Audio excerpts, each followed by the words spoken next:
Bismillahirrahmanirrahim. Assalamualaikum warahmatullahi wabarakatuh.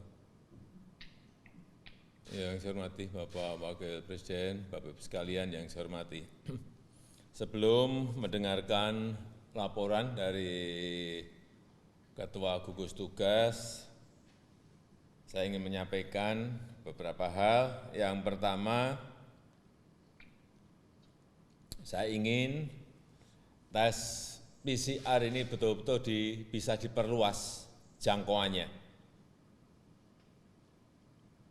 dan mengurangi tumpukan pemeriksaan sampel, terutama di daerah epicentrum.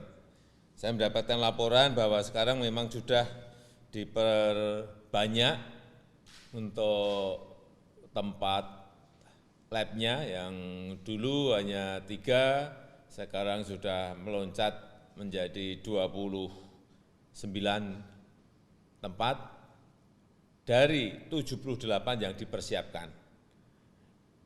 Tes PCR sampai hari ini juga sudah menjangkau 26.500 tes. Ini juga lompatan yang baik, tetapi saya ingin agar setiap hari paling tidak kita bisa mentes lebih dari 10.000. Oleh sebab itu saya sangat menghargai pengadaan 18 buah alat tes PCR cepat yang dilakukan oleh Kementerian BUMN, yang minggu ini saya kira 1, 2, 3 alat itu sudah bisa diinstal. Sehari satu alat bisa 500 PCR, berarti kalau 18 berarti per hari bisa mentes 9.000 PCR per harinya. Ini sangat baik. Kemudian yang kedua, yang berkaitan data-data informasi. Saya minta data-data informasi ini betul-betul terintegrasi, semua kementerian masuk ke gugus tugas sehingga informasi itu semuanya ada. Baik mengenai jumlah PDP, jumlah ODP di setiap daerah, jumlah yang positif, jumlah yang meninggal, jumlah yang sembuh, semuanya menjadi jelas dan terdata dengan baik. Harusnya ini setiap hari bisa diupdate dan lebih terpadu. Sekali lagi, data terpadu ini menyangkut PDP, ODP yang positif, kemudian yang sembuh, yang meninggal, jumlah untuk yang sudah di PCR berapa, ada semuanya, dan terbuka sehingga semua orang bisa mengakses data ini dengan baik. Yang ketiga, perlu saya ingatkan lagi untuk mungkin ini Pak Menteri Dalam Negeri, agar menjaga gubernur, bupati, wali kota diingatkan untuk menjaga ketersediaan bahan-bahan pokok,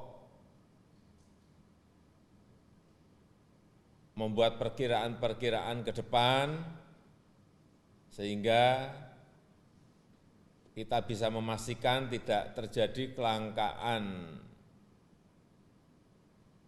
bahan pokok dan harga yang masih terjangkau. Dan juga ini peringatan dari FAO agar betul-betul kita perhatikan, kita garis bawahi mengenai peringatan bahwa pandemi COVID-19 ini bisa berdampak pada kelangkaan pangan dunia atau krisis pangan dunia. Ini betul-betul harus kita pastikan. Mungkin panen yang ini baik, tetapi panen nanti yang pada penanaman yang ke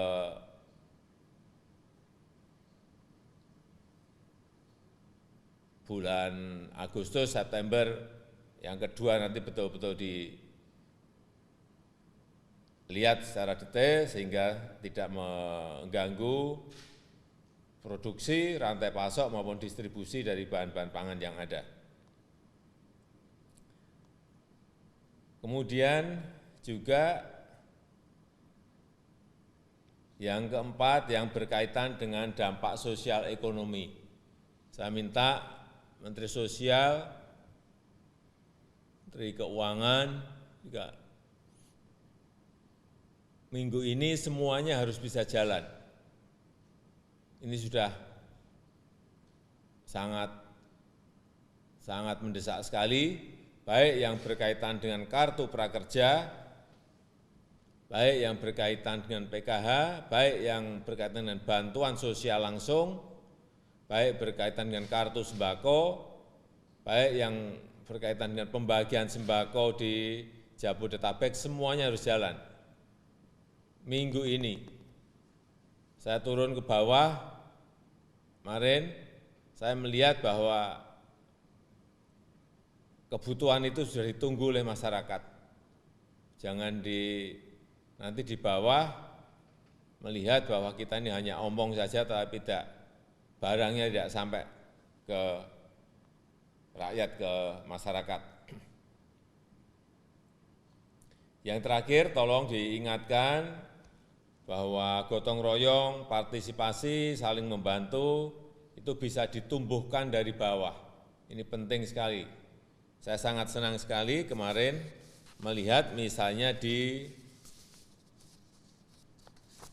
Cimahi, kerukunan antar tetangga sangat baik, jadi yang positif diisolasi, tetapi tetangganya membantu. Hal-hal seperti ini, kegotong royongan seperti ini yang harus kita